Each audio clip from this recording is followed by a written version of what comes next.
Le centre-ville sera en effet interdit aux voitures de 11h à 20h. Une première qui pourrait bien être reconduite si elle est jugée concluante. Le reportage de Jean-Luc Boujon, notre correspondant à Lyon. Ce sera tout simplement une première dès la fin de matinée. Il sera interdit de circuler en voiture ou en camion dans l'hypercentre de Lyon, tout le quartier commerçant au nord de la place Bellecour.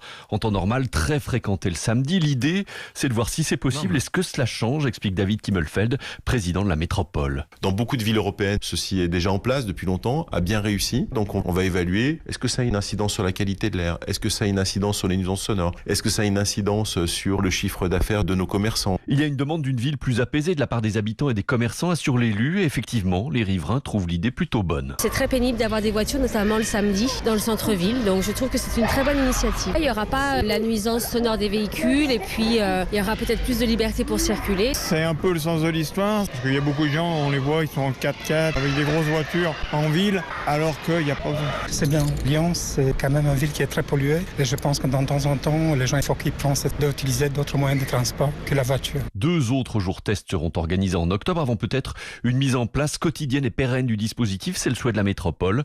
Mais en tout état de cause, aucune décision définitive ne sera prise avant les municipales de mars prochain. Lyon, Jean-Luc Boujon, Europe. Une expérimentation écologique qui intervient d'ailleurs alors que cette nuit, plus de 500 000 personnes ont manifesté à Montréal, au Canada. C'était pour demander des mesures rapides pour enrayer le dérèglement climatique.